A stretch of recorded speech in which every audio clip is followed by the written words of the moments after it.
अस्सलामु अलैकुम वरहमतुल्लाह। मुहतरम सामिईन व नाज़रीन, तरावीह की नमाज की नीयत कैसे करें? कितनी रकात तरावीह पढ़ें? क्या हर 2 रकात पर तरावीह की नीयत करना ज़रूरी है या एक साथ 20 रकात तरावीह की नीयत कर सकते हैं या नहीं? मेरे दीनी भाइयों, अल्हम्दुलिल्लाह आज से तरावीह की नमाज शुरू होगी।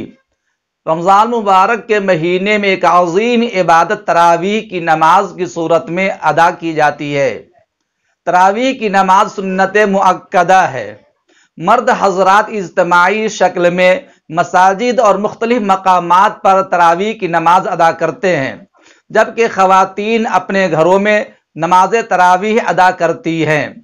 अब रही ये बात कि तरावीह की नमाज की नीयत कैसे करें, तो पहले ये बात जान लीजिए कि नीयत दरअसल दिल के इरादे का नाम है। मसलन आपने कोई काम करना चाहा और उसके करने का दिल से इरादा कर लिया तो ये नीयत हो गई। नीयत के लिए अल्फाज का ज़बान से अदा करना और बोलना ज़रूरी नहीं है, लेकिन अगर कोई शख्स दिल के इरादे के साथ ज़बान से अल्फाज भी अदा कर ले तो कोई हरज नहीं, बल्कि ये बेहतर है। इससे दिल को इत्मीनान हासिल हो जाता है कि मैं तरावीह की नमाज पढ़ने की नीयत कर रहा हूँ। तरावीह की नमाज की नीयत का तरीका वही है जो दीगर सुन्नने मुअक्कदा नमाजों का है, बल्कि मुतलक नमाज की नीयत से भी तरावीह की नमाज अदा हो जाती है। अलबत्ता खास तौर पर तरावीह की तायीन करना ज्यादा बेहतर है। अब अगर तरावीह की नमाज इनफिरादी यानी अकेला पढ़ रहा है, मसलन तरावीह की नमाज छूट गई है, जमात में शामिल न हो सका, तो वो इस तरह नीयत करे, मैं 2 रकात तरावीह की नमाज पढ़ने की नीयत करता हूं। उसमें चाहे तो सुन्नत मिला ले या सुन्नत मुअक्कदा कह दे।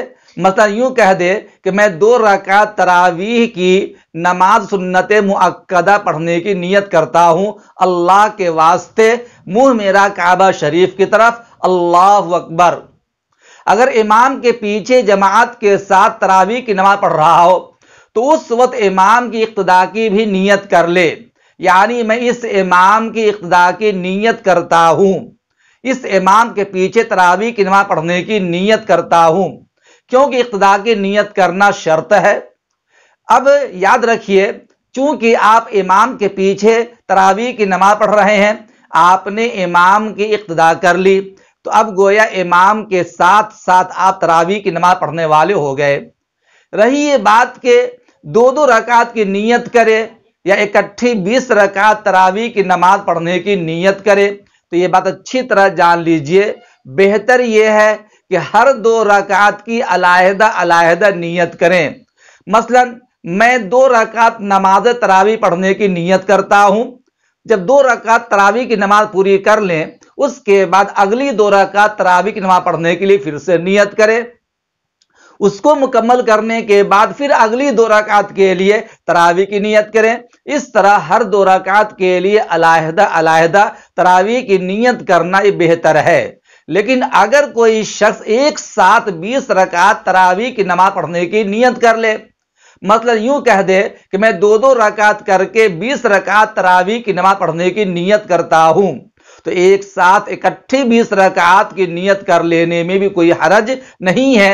अलबत्ता हर 2 रकात पर अब नियत करना जरूरी नहीं होगा, बल्कि वही नियत काफी होगी जो शुरू में उसने इकट्ठी 20 रकात पढ़ने की नियत कर ली है।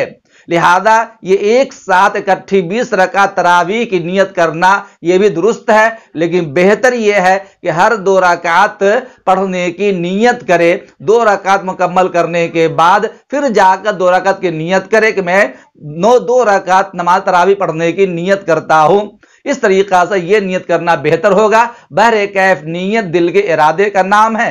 जबान से तरावीह की नमाज का इदराक करना, तकल्लुम करना जरूरी नहीं है, लेकिन अगर जबान से बोल लिया जाए तमानित कल्ब के लिए, दिल के सुकून के लिए, तो ये बेहतर होगा, इसमें कोई हरज नहीं। उम्मीद करता हूं कि आपको तरावीह की नमाज की नीयत के सिलसिले में मेरी गुफ्तगू समझ में आ गई होगी। इस वीडियो को ज्यादा से ज्यादा शेयर कीजिए, लाइक कीजिए और चैनल को जरूर सब्सक्राइब कीजिए। अस्सलामु अलैकुम वरहमतुल्लाह।